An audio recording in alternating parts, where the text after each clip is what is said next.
अगर हम पीएम मोदी का जो संदेश सुनते हैं, जो उन्होंने नेशन को संबोधित किया सीज फायर को लेकर, उसमें उन्होंने बड़ा क्लियरली बोला, जो कि सभी मीडिया हाउसेस ने, सारे वर्ल्ड ने जो नोट किया है, उन्होंने कहा है कि हम न्यूक्लियर की जो धमकी है, न्यूक्लियर ब्लैकमेल, उसको हम नहीं बर्दाश्त करेंगे। फ्रॉम अटैकिंग पाकिस्तान थिंकिंग कि हमें हमारे सिटीजन्स को नहीं मरवाना। ट्रंप भी आगे आकर बोल रहा है कि ये जो इस समय पाकिस्तान और हिंदुस्तान में जो कॉम्प्रोमाइज हुआ है वो मैंने करवाया है, मैंने उनको धमकी दी है कि मैं आप लोगों के साथ बिजनेस नहीं करूंगा अगर आप लोग सीज फायर नहीं करते हो। If you don't stop it, we're not going to do any trade. People have never really used trade the way I used it. That I can tell you. And all of a sudden they said, I think we're going to stop. The truth is out there that the DGM of Pakistan called the DGM of India, let's stop war. जो funding है, जो हम अगर उनकी कोशिश थी कि UN में रुकवा दी जाए और उस तरीके से जो टेररिस्ट को फंडिंग जा रही है वो खत्म हो सकती थी अगर हम ये प्रूफ करने में सक्सेस हो पाते कि जो पाकिस्तान है वो एक टेररिस्ट कंट्री है। नमस्कार, P24 न्यूज मीडिया चैनल में मैं परमिला जैन आप सबका स्वागत करती हूँ। जी हाँ, आज मेरे साथ हैं बहुत ही खास मेहमान जितेंद्र शर्मा जी, जो कि प्रोजेक्ट मैनेजर हैं फेडरल गवर्नमेंट ऑस्ट्रेलिया में। आपका बहुत बहुत स्वागत है जितेंद्र जी P24 न्यूज मीडिया चैनल में। Thank you for having me, Pramila ji. I'm really excited to be part of the discussion. Thank you, धन्यवाद। बहुत ही इस समय गंभीर हालात चल रहे हैं, हिंदुस्तान की बात कर रहे हैं। हम लोग तो वैसे ऑस्ट्रेलिया में बैठे हुए हैं, लेकिन क्योंकि हमारा एक कनेक्शन तो है ही है, क्योंकि हम लोग वहां पे पैदा भी हुए और आज भी हमारा उस मिट्टी से कनेक्शन है। हम बात करते हैं भारत की।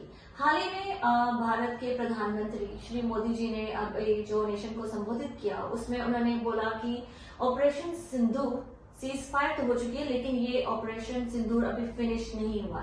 इसका क्या मायने रखते हैं? आप अपने उससे बताइएगा, क्योंकि आप खुद एक यहाँ पर ऑस्ट्रेलिया में भी आप पॉलिटिक्स में इनडायरेक्टली तो आप इन्वॉल्व हैं ही हैं, तो अपने नजरिए से बताइए। So I think the message is very clear, जो प्रधानमंत्री जी था कि ऑपरेशन सिंदूर क्लोज नहीं हुआ है, क्योंकि भारत का एक टारगेट था after the terror attack, India decided that we have to stop. हमने आज तक जो भी पॉलिसी अपनाई थी टू एंगेज पाकिस्तान, कि आप हमारे साथ आइए, बताइए, हमको प्रूफ दीजिए, वो did not work. So India came up with a new plan कि we have to destroy the terror bases. हमें Pakistan as part of operation Sindoor, हमें सिविलियंस को नहीं मारना, हमें वो टेरर इंफ्रास्ट्रक्चर फिनिश करना। तो आई थिंक उन्होंने अपने टारगेट अचीव किए, चाहे वो पहले अटैक में 9 जो टेररिस्ट कैंप्स है उनको टारगेट करके, या दोबारा रिटेलिएट करके जो 11 बेसिस है उनको टारगेट करके उन्होंने टारगेट अचीव कर लिया है। But it's not a win for us yet, and hence it is not done, because we still anticipate more retaliation from the other side. Now that is going to be from the terrorist camps, that is going to be by the supporter of terrorism, we don't know yet. But whenever it will be achieved, I think our Prime Minister and our administration is going to come out and give a proper message back to the countrymen कि हाँ, हमने हमारा target achieve कर लिया है, project is Operation Sindoor is now done. So that's how I read it. लेकिन उन्होंने कहा है कि अभी ये कम्प्लीटली फिनिश नहीं हुआ है, ये हम कभी भी शुरू हो सकता है दोबारा। हाँ, पॉज, फुल स्टॉप तो है ही नहीं है, कॉमा लगा दिए, पॉज है, तो आप इसको कैसे लेते हो? Look, based on what is happening, there is a very high chance कि दोबारा फिर ना कोई टेररिस्ट एक्टिविटी, जैसे आज आपने देखा ही है कि भाई फिर जम्मू कश्मीर एरिया के अंदर टेररिस्ट के साथ मुठभेड़ हो रही है, कल भी हुई थी। तो ये झड़पें चलती रहेंगी, तो जब तक इन पे क्लोजर नहीं आएगा तब तक आई डोंट थिंक ये सिंदूर ऑपरेशन फिनिश होगा, and that's how I am reading it. Right Jitendra ji, अगर हम पीएम मोदी का जो संदेश सुनते हैं, जो उन्होंने नेशन को संबोधित किया सीज फायर को लेकर, उसमें उन्होंने बड़ा क्लियरली बोला, जो कि सभी मीडिया हाउसेस ने, सारे वर्ल्ड ने जो नोट किया है, उन्होंने कहा है कि हम न्यूक्लियर की जो धमकी है, न्यूक्लियर ब्लैकमेल, उसको हम नहीं बर्दाश्त करेंगे, हम इससे बिल्कुल नहीं डरते हैं। तो इसके ऊपर क्या सीज फायर जो है, क्या इसको दूसरे तरीके से भी देखा जा सकता है कि क्या भारत को न्यूक्लियर की धमकी दी गई थी, उस वजह से उन्हें सीज फायर करना पड़ा, या फिर और कोई रीजन हो सकता है कि न्यूक्लियर जो उनको मिला है, ब्लैक, जो प्रधानमंत्री जी ने मेंशन किया है बार बार अपने भाषण में कि न्यूक्लियर ब्लैकमेल को हम बर्दाश्त नहीं करेंगे, इसके ऊपर आप क्या कहोगे? सो प्रधानमंत्री मोदी जी का अगर आप भाषण देखें, उनके एक वर्ड हमेशा मेजर्ड होता है, उन्होंने इससे पहले कभी ये नहीं कहा। हाँ, बिल्कुल राइट। तो इसका मतलब, अगर if you want to read it, तो इसका मतलब शायद यही है कि as part of our retaliation on their air bases, कहीं ना कहीं हमने उनका जो पाकिस्तान का जो न्यूक्लियर डेटरेंट है उसको हमने डैमेज किया है, क्योंकि Pakistan as a policy always has a nuclear first use policy, जो कि इंडिया की नहीं है, India always restrain from attacking Pakistan, thinking कि हमें हमारे सिटीजन्स को नहीं मरवाना, just to teach Pakistan a lesson. But this time India has developed the capability, and it looks like of damaging their nuclear sites, and that has resulted in calling the bluff of Pakistan कि हम nuclear attack कर देंगे. क्योंकि I think this confidence के साथ आना world level पे और बोलना कि हमें न्यूक्लियर धमकी मत दो, which tells द वर्ल्ड कि हमने इनको न्यूक्लियर डैमेज किया है. And US coming and trying to, एक दिन पहले जेडी वेंस बोलते हैं कि भाई हमें कोई लेना देना नहीं, हमारा प्रॉब्लम नहीं है. The next day US coming and confirming and clarifying that the DGMO of Pakistan called India to stop the war. Right? That's the message that nobody has denied. That means India has done some damage to the nuclear sites, and US has come to save, because Pakistan, I don't think, has the ability to measure the radiation and control the radiation. They need the world's support to do that. And India has just gracefully stepped out here कि भाई तुम तुम्हारा कर लो जो तुम्हें करना है. We have achieved what we wanted out of this strike of BrahMos. जी, क्योंकि अब आपने यूएस का जिक्र किया है, जेडी वेंस का जिक्र किया है, तो मैं यहाँ पर ये कहना चाहूंगी कि इस समय जो सीज फायर हुआ है, तो अमेरिका, यूएस जो है वो हर जगह अपना क्रेडिट लेने से पीछे नहीं हट रहा. वहीं पे भारत उसको कोई क्रेडिट दे नहीं रहा. ट्रंप भी आगे आकर बोल रहा है कि ये जो इस समय पाकिस्तान और हिंदुस्तान में जो कॉम्प्रोमाइज हुआ है वो मैंने करवाया है, मैंने उनको धमकी दी है कि मैं आप लोगों के साथ बिजनेस नहीं करूंगा अगर आप लोग सीज फायर नहीं करते हो. तो वहीं पे प्रधानमंत्री मोदी जी हैं, उन्होंने इसका कोई जिक्र नहीं किया, उनको कोई क्रेडिट नहीं दिया. उन्होंने जो कहा है कि ये जो सीज फायर हुई है ये हमने करवाई है, अपने बलबूते पे की है. उन्होंने इस पे किसी को भी क्रेडिट देने की कोशिश नहीं की है. तो आप क्या कहोगे? आई थिंक अगर आप तीनों पार्टीज को देखते हैं, तीनों स्ट्रॉन्ग कैरेक्टर्स हैं. एंड ट्रम्प जो बोल रहे हैं, this is how Trump is. And India में by not saying anything, by not denying, does not mean India is agreeing to what Trump has said. India just do not want to be in that catfight of on the media कि नहीं हमने किया. There is, the truth is out there that the DGMO of Pakistan called the DGMO of India, let's stop war. If Trump facilitated that and wants to take credit, to take it, because taking credit in the media is not how we are. Right. We want to get our target achieved, which we did. We think we hit something that was of very much importance to Pakistan. US jumped in. And then they said, yes, we took credit. If that keeps Trump and his voters happy, and that builds strong relationship with Narendra Modi and India gets some tariff trade deals, I think it's a win-win for everybody. Okay. On the other hand, India does not want to escalate this, because in the media, things can be escalated more than what is actually happening on the ground. We just want our economy to be stable. The share market hasn't plunged much, or at all to start with, even though we had a war on. We just want the companies around the world to feel that we are a sensible nation who wants business being done so that our economy continues to grow. Right. जी, यहाँ पर एक और question raise होता है कि जो भारत था वो लंबे समय से कोशिश कर रहा था कि जो पाकिस्तान में जो टेररिस्ट गतिविधियां हो रही हैं उसको पूरे वर्ल्ड के सामने लाया जाए और यूएनओ में उसको ये साबित किया जाए और पाकिस्तान को एक टेररिस्ट कंट्री घोषित करके जो उसे वर्ल्ड के अन्य देशों से उसे फंडिंग हो रही है उसे बंद करवाया जाए. लेकिन जो ऑपरेशन सिंदूर हुआ है इसके बाद तो सिचुएशन बिल्कुल उलट हो गई है. बहुत सारी कंट्रीज जो हैं बजाय इसके कि भारत का साथ दे, क्योंकि भारत ने तो टेररिस्ट अड्डों को ही गिराया है और टेररिज्म को दूर करने की कोशिश की है, मार गिराने की कोशिश की है, लेकिन यूएस समेत और भी यूरोपियन कंट्रीज वो आज पाकिस्तान के साथ आ खड़ी हुई हैं. तो ये भारत के लिए आप इसको किस लेवल पे सोचते हो कि ये भारत के अगेंस्ट जाके सिचुएशंस खड़ी हो रही है? जो हमने यूएस जो था, आज ट्रम्प जो है आज वो भी पाकिस्तान का साथ देता हुआ नजर आ रहा है कहीं ना कहीं, अगर आप देखें तो. See, Pakistan has a geopolitical importance.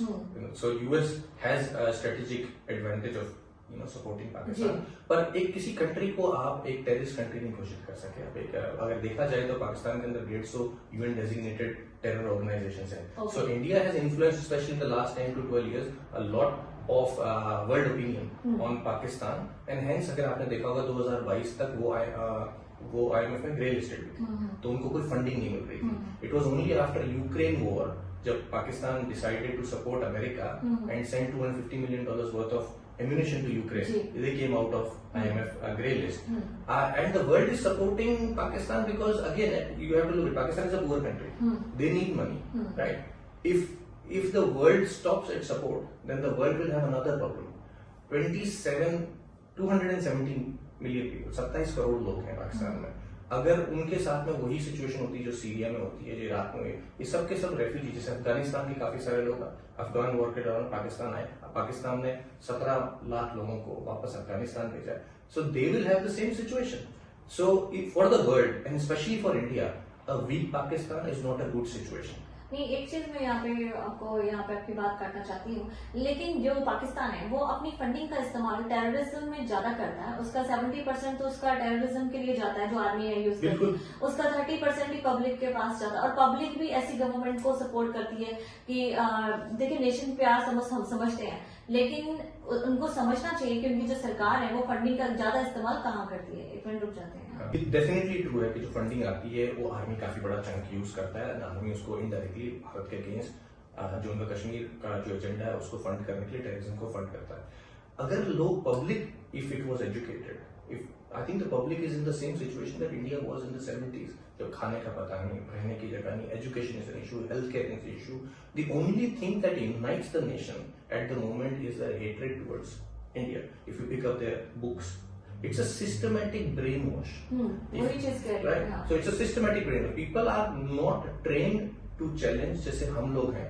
अगर एक डेमोक्रेटिक सिस्टम में, जहाँ एक सेक्युलर सिस्टम है, wherein you are very well educated, you can challenge. In India, you can. In Pakistan, you might be just thrown into cell. आप गायब हो सकते हैं. देखिए बलोचिस्तान में क्या हुआ, राइट? आज देखिए बलोच जितने भी लीडर्स है कहाँ है, या तो भाग गए हैं या जेल के अंदर रातों रात हजारों लोगों को उठाया जाता है, मार दिया जाता है. So in Pakistan you can't retaliate. You can sing to the same tune, you can't retaliate. The money will be diverted. Now if you look at it, IMF says that it funds 15 million euros to do research on where the money going in a country. So terror network को जा रहा है, क्या anti money laundering हो रही है क्या? In their records, that's not happening. So for them, until unless we prove it through our records that are acceptable by them, nobody is going to accept. They are just going to look at it. There are two brothers who are fighting, and we don't want to take sides of anyone. जी, मैं वही कहना चाहती हूँ कि जो funding है, जो हम अगर उनकी कोशिश थी कि UN में रुकवा दी जाए, और उस तरीके से जो टेररिस्ट को फंडिंग जा रही है वो खत्म हो सकती थी अगर हम ये प्रूफ करने में सक्सेस हो पाते कि जो पाकिस्तान है वो एक टेररिस्ट कंट्री है. Agree, but अगर उनको IMF के थ्रू फंडिंग नहीं होती, maybe that was part of the deal of ceasefire that US might have offered, because US uses IMF as a tool to influence countries. But let's say that's not the case. Let's look at the other way. Assuming Pakistan को अगर $1 billion जो मिला है वो नहीं मिलता, so उनका जो ट्रेड डेफिसिट है, उनके जो डेट रोल ओवर्स हैं, वो नहीं पूरे हो जाते, the country will break. So the problem is then suddenly you have 270 million people who are rogue. They don't know what to do, where to go. So to somehow keep the country together, I think that $1 billion was given. लेकिन एक और चीज है ना, जैसे उनके पास $1 billion की announcement हो जाती है, और फिर वो जैसे इसी एक तरफ से वो सीज फायर अनाउंस कर देते हैं, और फिर दूसरी सेम डे की वो लोग सीज फायर का उल्लंघन कर देते हैं. लेकिन जैसे ही उनको फंडिंग मिल जाती है और वो सीज फायर का उल्लंघन कर देते हैं, और फिर वो भारत पे फिर से गोलाबारी शुरू कर देते हैं. तो इसको आप किस नजरिए से देखते हो? So I think I don't know where the truth is in this sense of why they did that, but if you look at it from a strategic perspective, the money that was given to them was not really to help them, the help poor. उनको मालूम है अगर हम उनको billion देंगे तो ये हमारे वेपन्स खरीदेंगे. और आज भी ये गोलाबारी कंटिन्यू रखे हुए हैं. And then the गोलाबारी was somehow done to maybe please China, because if you look at it, China was never invited to the party. China, it's very offending to China. China has always projected that in Asia, I am the king. Right. Now, something two nuclear capability nations are about to have a nuclear war. US comes in and stamps its authority around the world. कि देखो हमने रुकवाया. China का तो कोई नाम ही नहीं है. So Pakistan being Pakistan, if you they said, oh नहीं हमारा कोई ceasefire नहीं हुआ है, हम तो देखो भी रात को फिर गोलीबारी कर देंगे, है ना? Just to keep their Chinese counterpart happy. But that is my opinion. That's how it is. Because at the end of the day, a nation is just a reflection of their culture and the mindset. So if you treat Pakistan as a human being that you know, you can think कि उनका mindset बहुत fiddly है.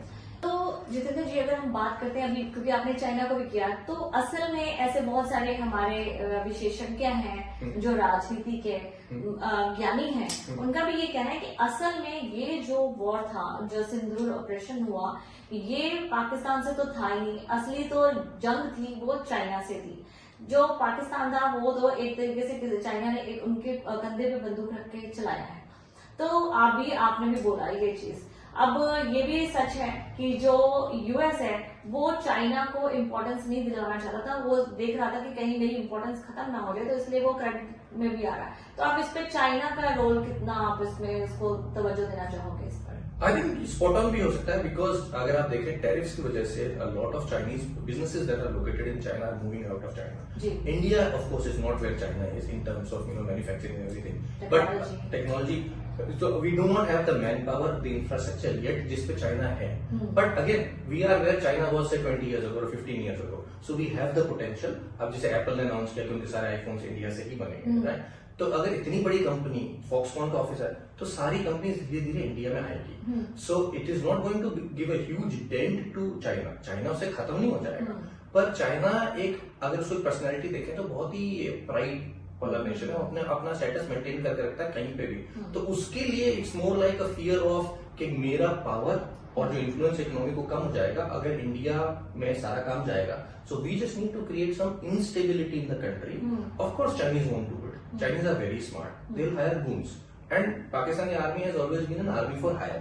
कोई भी पैसा देगा उसके लिए काम करने को तैयार है। And it has been, जैसे उनकी ख्वाजा आसिफ है, उनके जो मिनिस्टर हैं, उन्होंने साफ बोला है टीवी के ऊपर वेस्टर्न जर्नलिस्ट को कि हमने यूएस के लिए डर्टी काम किया। Now it has been misinterpreted to a certain extent. उनको लगा कि हमने यूएस के लिए इंडिया में डर्टी काम किया। I think he was talking about the cold war, but उनका लैंग्वेज का, उनका जो डिलीवरी का एक इशू है, मतलब एक भाषण देने का, I just took it in good faith कि वो बात कर रहे हैं कि जब अफगान वॉर हुआ था तो उन्होंने यूएस के लिए बहुत डर्टी काम किया, वेस्टर्न कंट्रीज के लिए।